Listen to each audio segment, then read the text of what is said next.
Okay, let's discuss how gas exchange takes place on an individual level. Remember, air is a mixture of gases: oxygen, nitrogen, carbon dioxide, water vapor.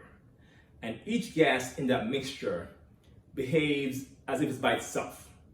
Okay, it's a mixture, but each gas is its own thing going on there. So let's look at how each gas moves across or down their own what's called partial pressure gradients. First, we'll look at the composition of air. So air, the composition of air is, so the most common gas in the air mixture is nitrogen, followed by oxygen, followed by basically water vapor, H2O, or mixture of water vapor, argon, neon, helium, just the trace gases. And we also have CO2, which is probably the least common gas in the gas mixture of air. So N2 is around 78.6% of the air is N2. Around the oxygen is about 21%, 20.9%. It's oxygen. Your water vapor, your neon, your argon, your helium mixtures, and ozone as well, make up around from 0 to 5% of the mixture. And then CO2 is about 0.3% of it is CO2. In our, less than that, 0.04%. 0.04% is CO2. So this is what makes up air: nitrogen, oxygen, water vapor, CO2, and some trace gases. Now, in a mixture of gases, each gas contributes to the overall pressure. So each gas has what's called a partial pressure. Okay, so the partial pressure of a gas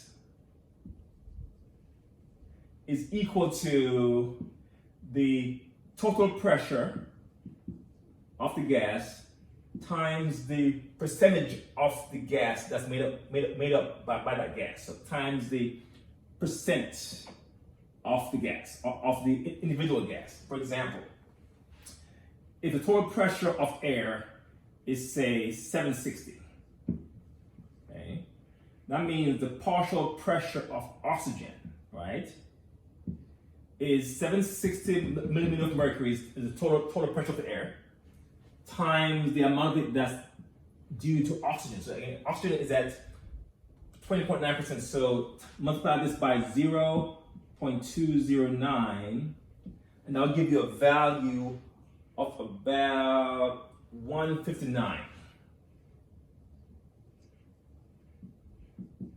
Okay, so that's the partial pressure of oxygen. So in a total mixture of 760, oxygen is contributing this amount to pressure.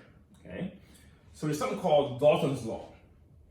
Dalton's law, all these laws here, states that the total pressure of a gas, total pressure, is equal to the sum of the partial pressures. Meaning, if you add up all of the partial pressures of each gas in the mixture, you will get the total pressure. It's equal to the sum of the partial pressures of the gases that's in there. Okay, and a neat example here will be if we kept this one going. So let's erase for a second. So if we use that principle here, so then for nitrogen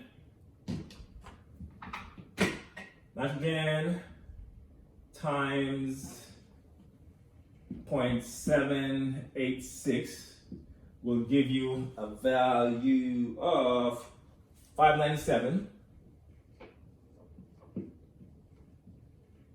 So that's the partial pressure of nitrogen. So that's P(N2) equals that. PO2, which we just did, is 760 times 0.209 equals, what is it? 159, was it? Yeah, 159.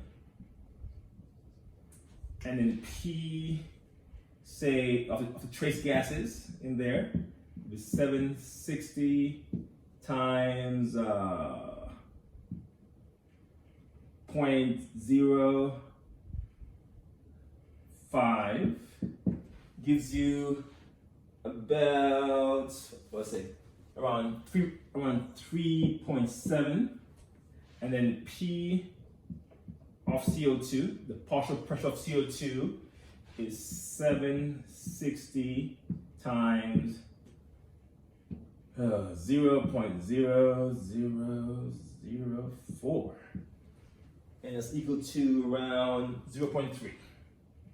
Okay, and if you add these all up, that should give you 760 millimeter of mercury.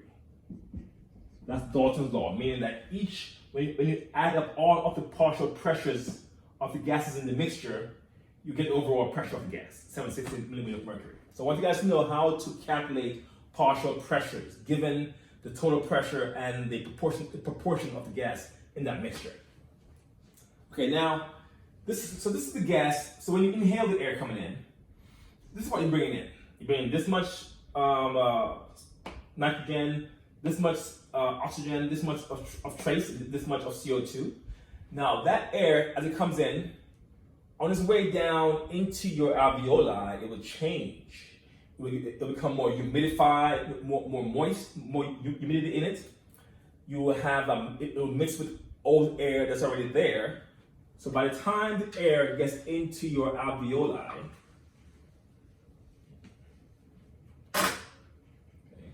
so let's call your alveolar air, it would have changed. So by the time it gets down to here, your PN2 will drop to about, around 568. Your PO2 will also drop to about 105. So it's going from this to this, 105. Your PCO2 goes way up actually. Remember, someone's trace amount in the air outside in the room. But inside the lungs, PCO2 goes up to around 40. And then your water also goes way up. You have moisture in the lung. So now water goes from being 3.7 to being about 47.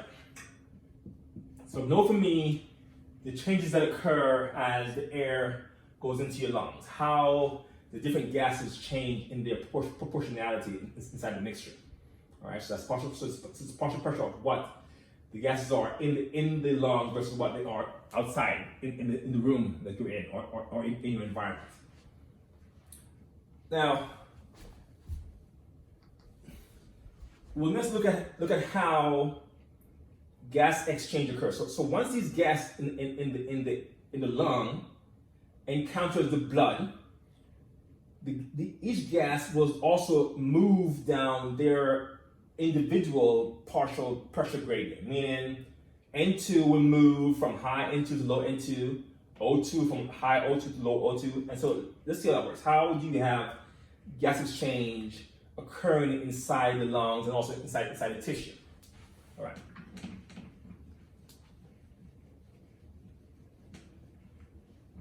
Okay, let's pause there for a second.